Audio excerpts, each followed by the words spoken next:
इंसानियत सोगवार है, इंसानियत जख्मी है, दिल दहल चुके हुए हैं। बच्चे डरते हैं ऐसी वीडियोस देखकर। ये हमारी मुआशरे की एक सच्चाई है। दोस्तों, इसका आखिर कातिल कौन है? मैं बताऊं आज इसका कातिल कौन है। इसका कातिल हमारा वजीर आजम है, इसका कातिल हमारी वजीर आला है, हमारा मुआशरा इसका कातिल है। ये जो कत्ल आप देख रहे हैं, ये जो एक जोड़े को मारा जा रहा है, ये सिर्फ और सिर्फ क्योंकि रसूल पाक सल्लल्लाहु अलैहि वसल्लम ने ये फरमाया कि एक इंसान का कत्ल, एक बेगुनाह इंसान का कत्ल पूरी इंसानियत का कत्ल है। हम सब कत्ल हो चुके हुए हैं। वैसे तो हमारी सोसाइटी उस वक्त मर चुकी हुई है जब हमने हुमैरा अरशद को देखा। इससे पहले हमने ज़ैनब को देखा, इससे पहले हमने इकरा को देखा, इससे पहले हमने कंदील को देखा। हमने पता नहीं कितना जनाजे देखे हैं। हम मरे हुए लोग हैं। हमारा शऊर मर चुका हुआ है, हमारी अक्ल मर चुकी हुई है, हमारा शऊर, हमारी इंसानियत मर चुकी हुई है। हम एक मुर्दा कौम है, हम सब मुर्दे हैं। हम यकीन करें एक मुर्दों के कब्रिस्तान में रह रहे हैं। दोस्तों, हमारे ऊपर चंद एक जिंदा लोग, चंद एक शरीर, चंद एक शैतान हमारे ऊपर हुकूमत कर रहे हैं। ये मुहर्रिकात मैं इसलिए बता रहा हूँ, अब हो सकता है मेरे ऊपर कोई पर्चा हो जाए, हो सकता है मैं घर से उठाया जाऊं, हो सकता है मुझे पुलिस पकड़ के ले जाए। जी हाँ दोस्तों, आप बलोचिस्तान के अंदर गए हैं? आप नहीं गए। व्यूअर्स, आप गए हैं? जो गए हैं उनको पता होगा। मैं गया हूँ बलोचिस्तान में।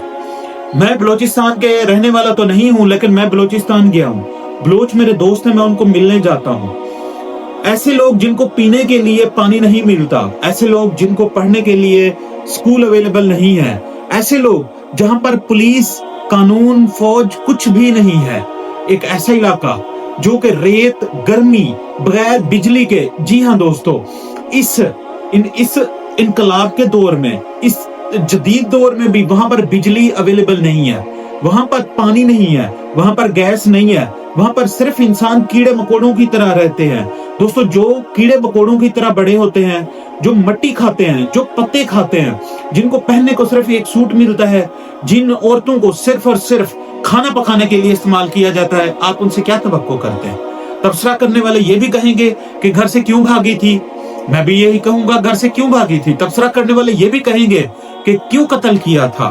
तो दोस्तों, ये बेशऊरी ने कत्ल किया है, ये जहालत ने कत्ल किया है, ये भूख ने कत्ल किया है, ये हमारे बादशाहों ने कत्ल किया है। दोस्तों, 70 साल, 76 साल या 65 साल तारीख के अंदर हमारे मुल्क को बने जितना भी साल हो गए हैं, या उससे पहले भी अगर बलोचिस्तान वजूद में था, उससे पहले जो ज्यादतियां अंग्रेजों ने की बलोचिस्तान के साथ, वो भी हमारे सामने है। उसके अलावा भी जितनी ज्यादतियां हमारे अपने बादशाहों ने की, क्योंकि पाकिस्तान में कभी जमहूरियत नहीं है, यहाँ पर बादशाहत रही है हमेशा। कायदे आजम के बाद, लियाकत अली खान के बाद यहाँ पर सिर्फ और सिर्फ बादशाहत है। दोस्तों, अगर बादशाहत रहेगी तो ऐसे वाकयात होते रहेंगे। हम क्या सवात के सिलाब को भूल जाए? वहां हम भूल जाए जहां लोग दुहाइयां दे रहे थे, जो लोग पानी के अंदर खड़े होकर 2.5 घंटे 3 घंटे तक दुहाइयां देते रहे। क्या वहां पर आर्मी के हेलीकॉप्टर नहीं जा सकते थे? पंजाब वालों ने इसको बहुत ज्यादा शोर किया, क्या पंजाब से कोई हेलीकॉप्टर नहीं जा? 3 घंटे के अंदर पाकिस्तान के किसी भी कोने से एक हेलीकॉप्टर जा सकता था। और ये वो वक्त था जब चैनल के ऊपर भी वो लोग दिखाए जा चुके थे। लेकिन हमारे शऊर मर चुके हुए हैं, हमारे अक्ल मर चुकी हुई है, हम सब मर चुके हुए हैं। दोस्तों, जब सोचे मर जाएं, जब अक्ल मर जाए, जब शऊर मर जाए, जब सिर्फ जहालत के अंधेरे हों, जब सिर्फ भूख की आवाजें गूंजती हों, जब जहालत जो है वो दर दर के अंदर बैठी हुई हो, जब जुल्म का डर हर दिल में बैठा हुआ, तो ऐसे वाकयात होते रहेंगे।